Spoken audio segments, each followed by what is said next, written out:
Hello மக்களே, நீங்களாம் எப்படி இருக்கீங்க? நல்லா இருக்கணும்னு வேண்டிக்கிறேன். சரியான கிளைமேட்டுங்க 3 நாளாக சென்னையில். லைட்டாக மழை வந்து அப்படியே தூரும், அப்புறம் அப்படியே குளிரும். ரொம்ப நல்லா இருக்குது. இதே மாதிரி இருந்தால் நல்லாயிருக்கும். 23 டிகிரி தாங்க இருக்குது இப்போது.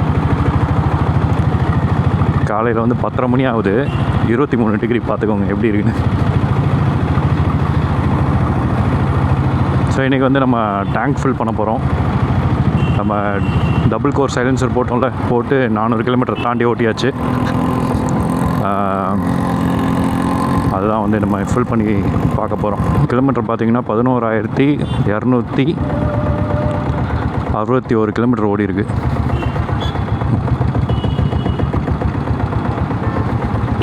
நம்ம இந்த பெட்ரோல் பங்க்கில் தான் போடுவோம், ஆனால் அந்த பெட்ரோல் பங்க் மூடி இருக்குது, என்னன்னு தெரியலையே.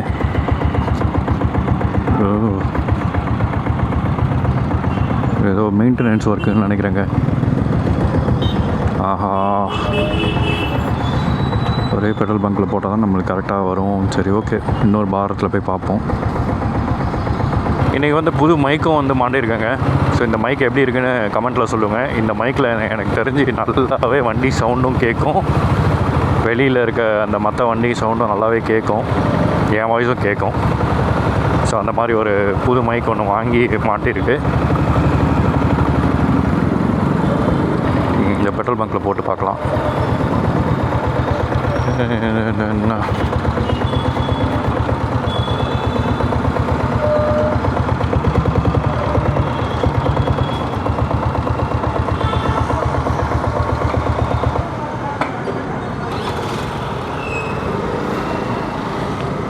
டீசல் டீசலா?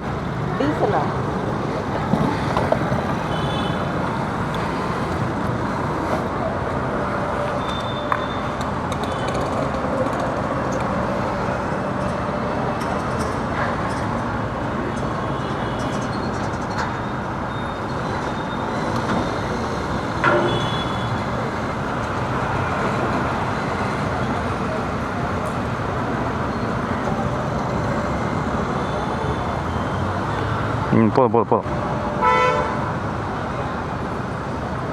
இன்னும் எவ்வளோ இருக்குது?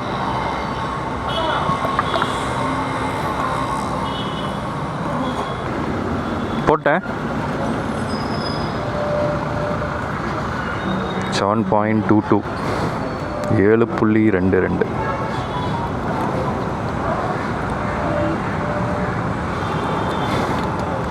கிலோமீட்டர் பார்த்தீங்கன்னா 14,262.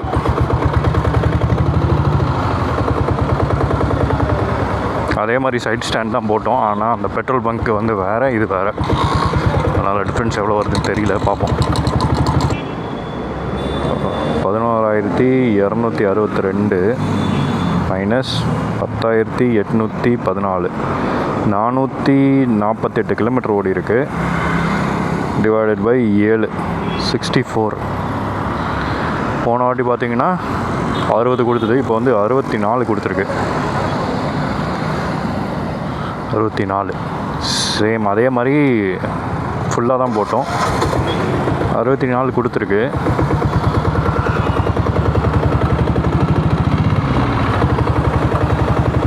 ஆக்சுவலாக இந்த சைலன்சரில் நல்லா தான் கொடுக்குது போல்.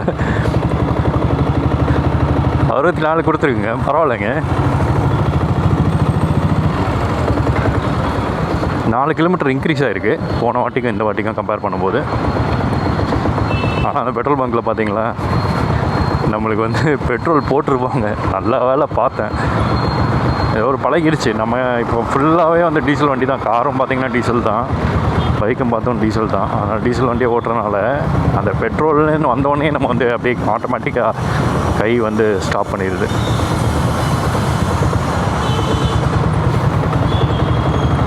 $64 கொடுத்துருக்குங்க. நான் டபுள் கோரில் வந்து கொஞ்சம் கம்மியாகும்னு பார்த்தேன் மைலேஜ், ஒன்றும் கம்மியாகலையே, இன்க்ரீஸ் தான் ஆகிருக்கு.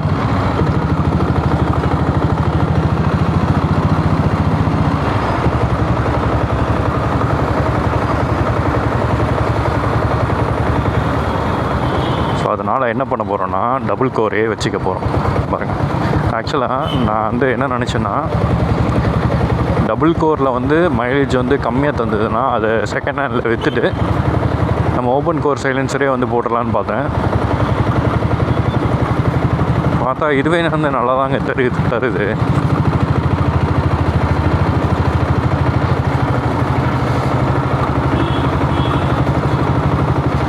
ஒன்றும் நான் வந்து ஒரு வாட்டி லாங் போனேன், அதாவது 60 கிலோமீட்டர் வந்து சென்னை டு பூந்தமல்லி டு சென்னை. அதுலேயே வந்து நல்லா ஃபாஸ்ட்டாக தாங்க போனேன், ரொம்ப ஸ்லோவாலாம் போகல. 70-80 அந்த ரேஞ்சில் தான் போனேன்.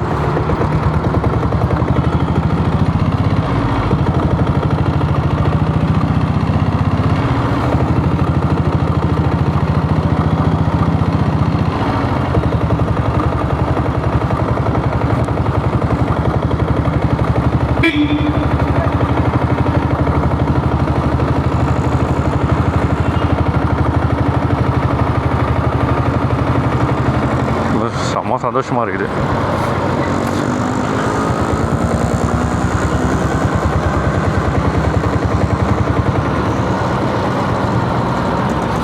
வண்டி எனக்கு கழுவணுங்க, ரொம்ப அழுக்காக இருக்குது.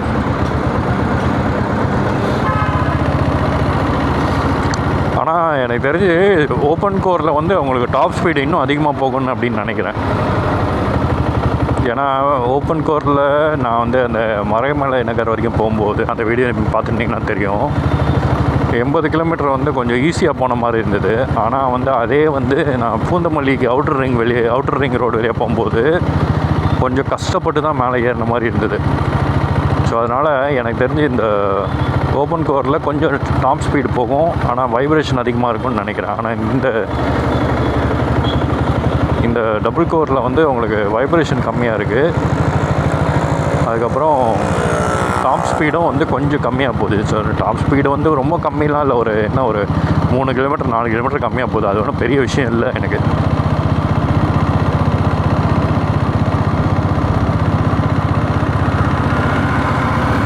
நான் 50 கிலோமீட்டர் நம்ம போகும்போது எந்த ஒரு பிரச்சனையும் இருக்காது. என்ன உள்ளே வராரா?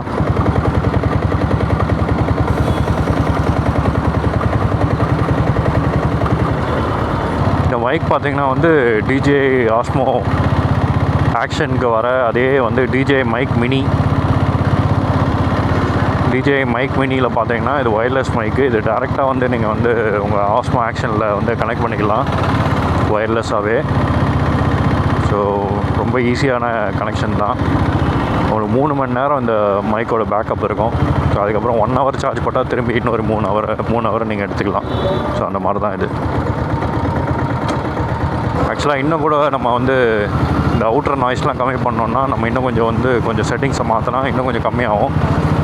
நான் வந்து ஓரளவுக்கு கேட்குற மாதிரி வச்சுருக்கேன். சரி, எனக்கு இந்த இது பிடிச்சிருக்கு. ஆனால் இது வந்து உங்களுக்கு கொஞ்சம் ஹெட்ஃபோன்ஸில் கேட்குறவங்களுக்குலாம் வந்து கொஞ்சம் ஒரு மாதிரி இருந்ததுன்னா சொல்லுங்கள். மற்றபடி நான் டிவியில் ஃபோன்லலாம் பார்க்கும்போது இது வந்து நல்லா தாங்க இருக்குது இந்த சவுண்டு.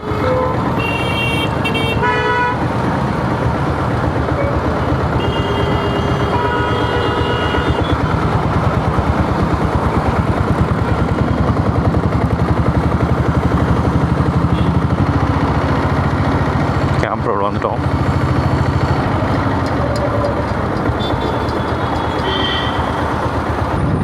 நிறைய பேர் வந்து என்ஜின் வந்து அடைச்சி போகுது அப்படின்னா வந்து குரூப்பில் பார்த்தேன். எனக்கு தெரிஞ்சு நீங்கள் வந்து டீசல் வந்து எப்போவுமே ஹாஃப் டேங்க்கு மேலே வச்சிங்கனாலே உங்களுக்கு வந்து இந்த பிரச்சனைலாம் வரவே வராது. ஸோ இப்போ வந்து டேங்க் ஃபுல் பண்ணதுக்கப்புறம் பார்த்தீங்கன்னா கொஞ்சம் வேறு மாதிரி ஒரு பர்ஃபார்மன்ஸ் இருக்க மாதிரி இருக்குது. ஸோ அதனால் எப்போவுமே வந்து ஹாஃப் டேங்க்கு மேலே வச்சுக்கோங்க. இதுக்கு எனக்கு தெரிஞ்சு காருக்குமே அப்படி தான் வச்சு பாருங்கள், உங்களுக்கு வந்து வேறு மாதிரி பர்ஃபார்மன்ஸ் இருக்கும்.